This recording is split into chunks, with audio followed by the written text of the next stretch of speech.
They look slow, soft, and maybe even boring, but these are not the cars you want to laugh at. Behind their tame designs and quiet reputations, these machines are hiding serious power. In this video, we're counting down 8 JDM Coupes that look slow but are secret monsters. These aren't the poster cars or the fan favorites. These are the underdogs that show up looking like commuters and leave acting like killers. No hype, no flex, just pure sleeper energy. Let's get into it.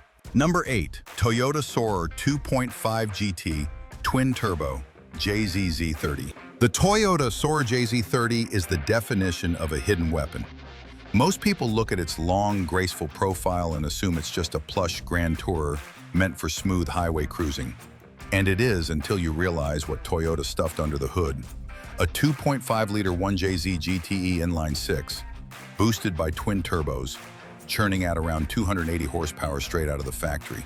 It's not just fast, it's violent when provoked. Released in the early 90s, the Soarer 2.5 GT Twin Turbo was Toyota's way of flexing its engineering might without shouting about it. It had features way ahead of its time: electronically controlled suspension, digital dash, even GPS navigation. But the real magic wasn't the gadgets, it was that silky yet savage 1JZ. Shared with the JZX90 Chaser and the Mark III Supra, this engine has become a legend in its own right, known for handling well beyond stock power with just basic upgrades. The 1JZ GTE itself is a beast. With forged internals, an iron block, and twin CT12A turbochargers, it was built for endurance and abuse. Tuners quickly realized the engine could reliably handle 400 to 500 horsepower with only upgraded fuel and tuning. Go a step further with bigger turbos, injectors, and ECU work, and you're looking at a 600-plus horsepower missile that still starts like a Toyota and drives like a Lexus. And yet, visually, the Soarer couldn't be more laid back. Smooth bodywork, minimal badging, and an interior more like a Lexus than a sports car. The weight, around 3,500 pounds, led many to think it was too soft to be serious. But the torque delivery tells a different story. It wasn't made to look fast.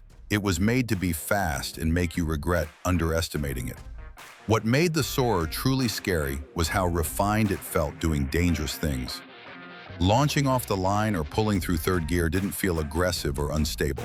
It felt calm, the cabin was quiet, the ride was smooth, but the numbers on the speedometer climbed like you were being towed by something supernatural. It lulled you into forgetting it was a performance car, until you realized you were well over legal speeds with no drama. In the tuning world, it's a silent favorite. You'll find Soarers pushing 500-plus horsepower while still wearing stock wheels and paint. The chassis is solid, the drivetrain reliable, and the potential is scary. It's a monster dressed like a butler. But if the Soarer was Toyota's hidden weapon, Mazda had its own stealth assassin. One that didn't just go fast, it bent around corners like it was glued to the earth. Let's move to a coupe that came with a surprise feature nobody expected: four-wheel steering. Number 7, Mazda MX-6 GT Turbo 4WS variant. Mazda's MX-6 GT from the late 80s and early 90s doesn't scream performance. It looks like a tidy commuter coupe, something your math teacher might have driven. But lurking beneath that modest sheet metal is a turbocharged 2.2-liter inline-4, the F2T, good for 145 to 150 horsepower and 190 pound-feet of torque. Doesn't sound like a monster, right? Now add one of the most bizarre and misunderstood features of the time: four-wheel steering. That's right, the rear wheels actually turn to assist with cornering. It was a feature pulled from concept cars and put into production. At low speeds, the rear wheels turned opposite the fronts for tighter turns. At high speeds, they turned in the same direction for stability. This gave the MX-6 GT a wild ability to dart through twisty roads with alarming confidence. You'd think it's just a front-wheel drive coupe, but it rotated like a mid-engine car on command. Mazda called it 4WS, and it made the MX-6 feel decades ahead of its time. Most drivers were used to understeer and slow steering input in front-wheel drive cars. The MX-6 GT defied those expectations. Even with its modest tire setup and stock suspension, it could keep up with more exotic machinery through tight switchbacks. What it lacked in showmanship, it made up for in sheer engineering boldness. Mazda took a risk, and for those who understood it, the car became an unforgettable sleeper. And then there's the torque. The F2T engine has a reputation for being an absolute stump puller. The turbo spools early, giving you a surge of low-end power that makes the MX-6 feel way quicker than its numbers suggest. The engine's overbuilt nature means it responds incredibly well to simple mods, with many tuners extracting over 250 horsepower on a stock block. It may not rev as high as other Japanese performance engines, but it delivers power where it counts, in the mid-range, making it a perfect street weapon. Inside, it's all business. A driver-focused cockpit, supportive seats, and period-correct digital gauges if you found the right trim. There's no flash, no racing stripes, just a quietly competent performance coupe that never got the credit it deserved. Mazda kept the cabin practical and straightforward. You got the basics, comfortable seats, decent visibility, and enough tech to feel advanced without being distracting. In the right spec, it came with pop-up headlights and a digital dash, both of which added to its quirky charm. And it remains dirt cheap on the used market. Very few people know what this car is capable of, which keeps prices low and potential high. It is the kind of vehicle you can daily drive in total anonymity while holding a secret that most drivers will never discover. If you're still here, that means you're loving this kind of hidden gem content.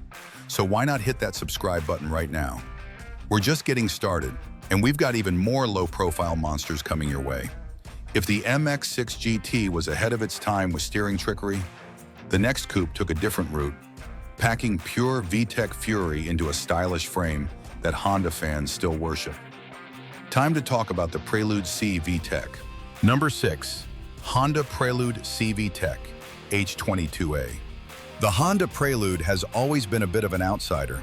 Not quite an Integra, not quite a Civic, and certainly not a full-blown sports car. But the Prelude SI VTEC, especially with the H22A engine, was Honda's secret masterpiece. It looked clean and mature, almost too grown up to be fast. But under the hood was a naturally aspirated 2.2-liter DOHC VTEC motor that revved to the moon and screamed like a banshee doing it. The H22A pushed out a solid 197 horsepower, which may not sound like much today, but it came alive at high RPMs. The moment VTEC kicked in, the engine transformed, delivering a second wave of power that caught many drivers off guard. It was not just quick in a straight line either. The Prelude came with a double wishbone suspension setup and superb chassis balance. It handled with precision and poise, eating up mountain roads like a machine far more expensive. The double wishbone suspension was the secret ingredient. Unlike cheaper setups found on other front-wheel drive cars, this system kept camber angles more consistent through turns, giving the tires a better contact patch. That translated to tighter grip, faster cornering, and a feeling of connection between car and driver that most front-wheel drive platforms lacked. Honda engineers spent serious time tuning this chassis for balance and response. The result was a coupe that danced through corners, staying composed under braking, and never feeling nose-heavy. Visually, the Prelude SI VTEC was all about subtlety. It had a wide, low stance and smooth lines that gave off a premium feel. No big wings, no ridiculous scoops, just a clean front end and tasteful alloy wheels. Inside, it was driver-focused with simple analog gauges, supportive seats, and just enough tech to feel modern. Many dismissed it as a college kid's coupe, but the moment they tried to outrun one, the truth hit hard. The power delivery was immediate, and the engine note at full throttle was a symphony of engineering precision.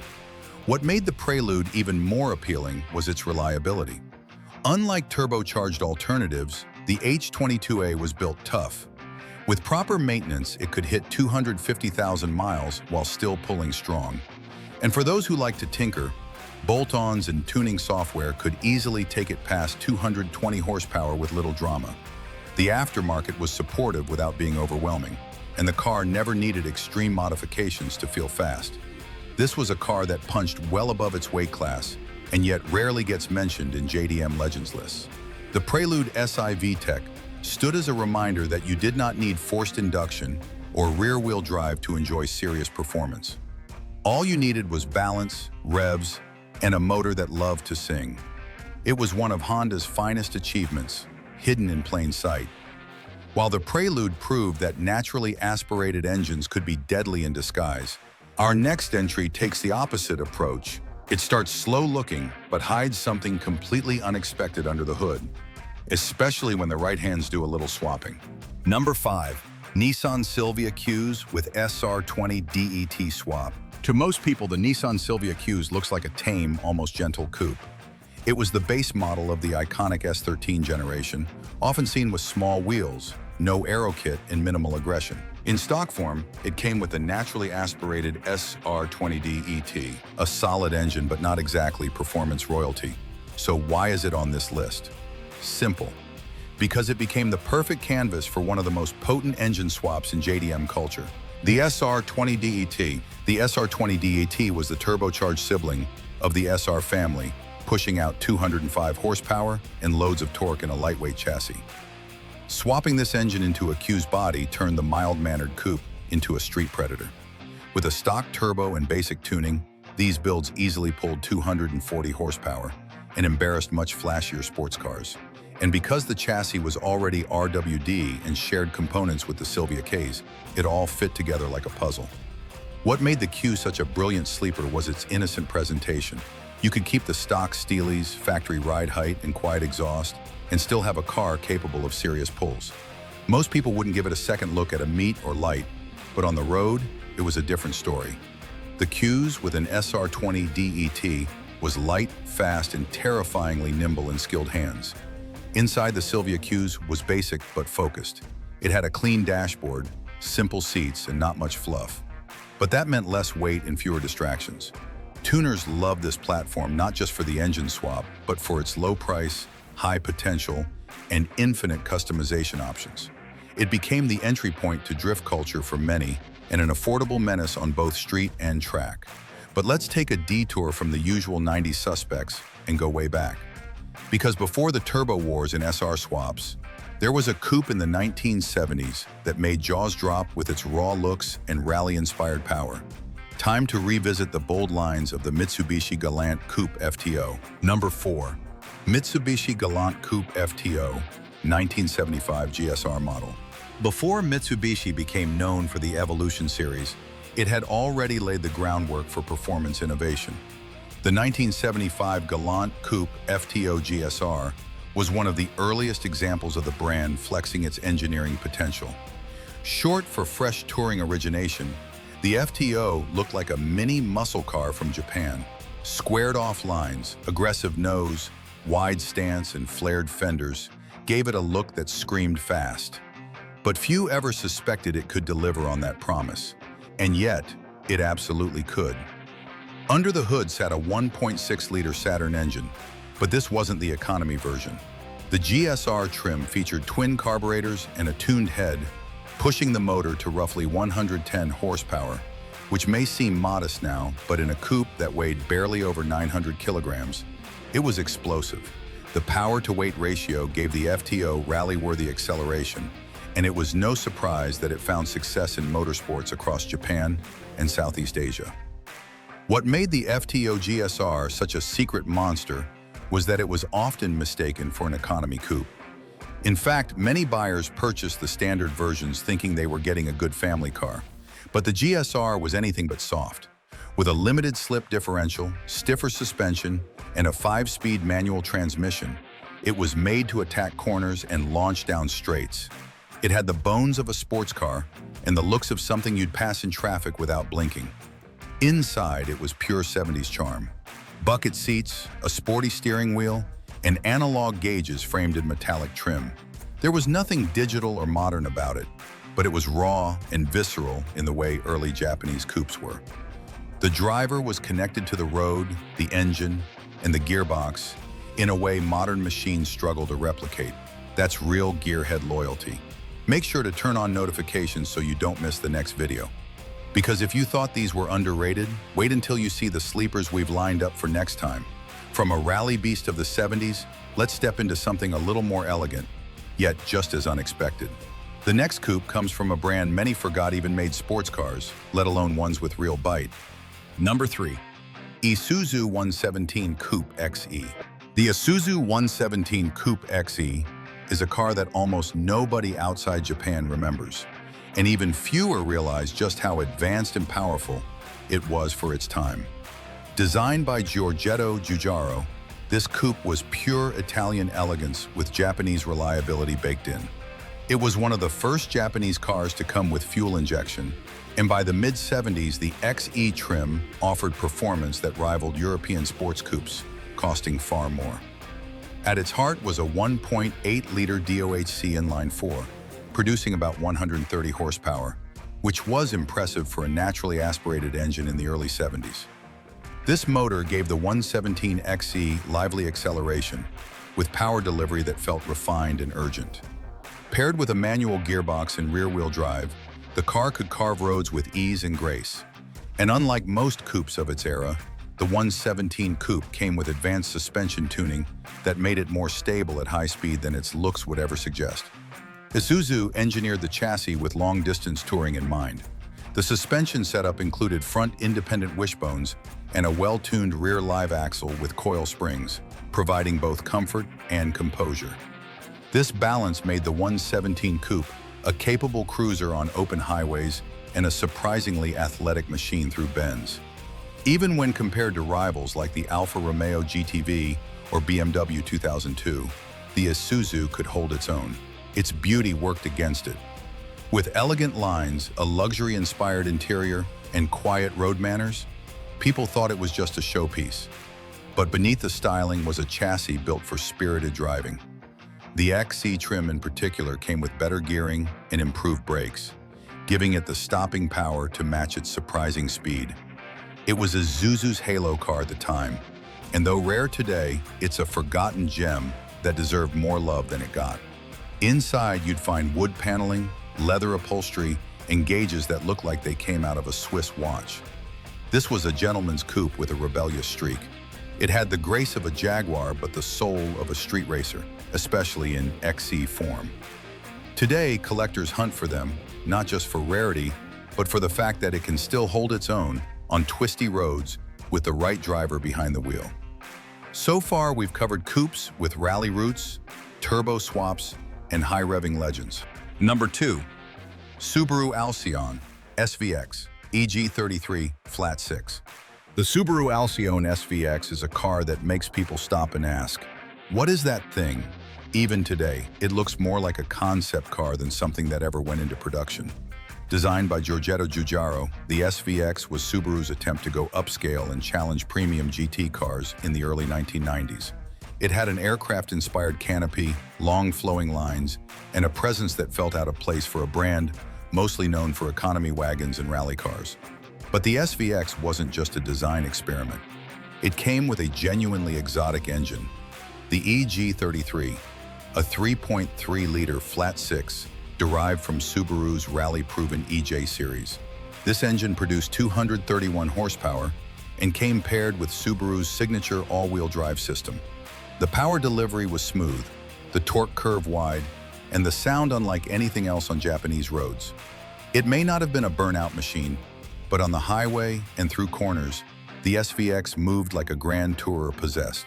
That EG33 engine was a marvel of its time. It had dual overhead cams, 4 valves per cylinder, and a layout that gave the car a naturally low center of gravity. While many sports cars relied on turbochargers or high-revving screamers, the SVX was more about refined power. It was a car that surged forward rather than exploded. The torque was always there, and the flat 6 soundtrack gave it a mature growl that felt more European than Japanese. Despite its weight, the SVX handled with grace. On long, sweeping roads, it felt planted and confident. The steering was light but accurate, and the car had a composure that made high-speed cruising addictive. Unfortunately, it was also misunderstood. Most people saw it as too heavy, too weird, or too expensive when new. And because it only came with a 4-speed automatic transmission, many gearheads wrote it off. But in reality, the SVX could outpace many rivals in real-world driving. Its low center of gravity, flat torque delivery, and symmetrical all-wheel drive made it surprisingly capable on mountain roads and tight curves. It was never meant to be a drift car or track star. It was meant to cruise at high speed in silence, and then surprise you when you pushed it. The interior felt like a spaceship. Wraparound glass, futuristic controls, and wide supportive seats created a cockpit that felt more like a prototype than a production vehicle. The side windows had a two-piece glass design, with a smaller inset that opened independently. This was done to reduce wind buffeting at high speeds, and while it looked strange, it actually worked. The dashboard was clean and modern for its time, with large gauges and soft materials that made long drives comfortable. It had quirks, yes, and the transmission wasn't bulletproof. But that didn't stop the SVX from becoming a cult favorite among enthusiasts who wanted something fast, rare, and utterly unique. From the strangest Subaru ever made to one of the most underestimated coupes Toyota ever sold.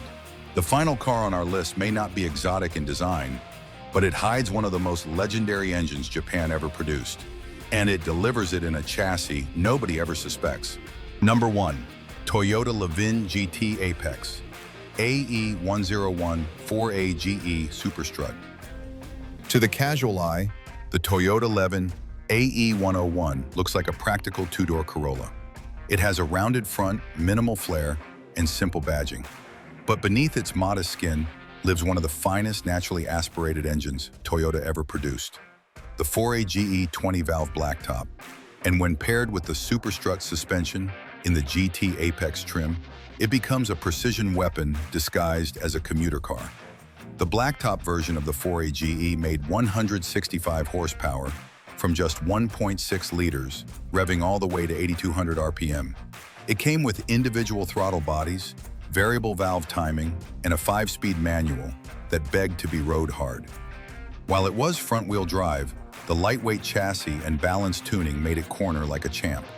Add in the Superstrut front suspension system, and you had a car that could outhandle many rear-wheel drive competitors in its class. The Superstrut suspension was not just a marketing term. It was a complex setup derived from Toyota's rally and touring car experience. It allowed for more precise control of camber angles during aggressive cornering, keeping the tires planted and reducing scrub. The result was steering that felt direct and mechanical, almost go-kart-like in responsiveness. This was not just a regular Corolla dressed up with a body kit. This was a finely tuned performance machine hiding in plain sight. This was a car built for people who knew what they were doing. It did not announce itself. It did not look threatening. But with the right driver, it could carve through mountain roads and leave bigger, louder cars scrambling to keep up. The steering was sharp, the chassis communicative, and the engine made you work for your reward. But once you hit the sweet spot in the rev range, it was pure joy. The individual throttle bodies created a raw intake sound that echoed through the cabin with every press of the pedal. It was addictive, natural, and utterly satisfying. Inside, it was all very 90s Toyota, clean lines, bucket seats, and a simple cluster. But everything was where it needed to be. No distractions, no nonsense.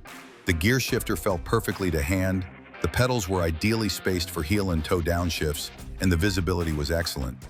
There were no touchscreens or fake engine sounds. What you heard and felt was real. The Levin GT Apex was the last of a dying breed of analog performance cars that focused on driving feel above all else. And today, it remains a favorite among those who value response and control over brute force. While many people still overlook it due to its humble appearance, those who have driven one know the truth. This car was not built to impress from the outside. It was built to reward the driver from the inside out. If you made it this far, you know the quiet ones are often the deadliest. Now it's your turn. Drop a comment and tell us which one shocked you the most or which one you daily in a heartbeat. And if you're into hidden gems like these, hit that subscribe button. We've got more sleeper beasts, forgotten builds, and underdog machines coming up. Thanks for watching, and we'll catch you in the next one.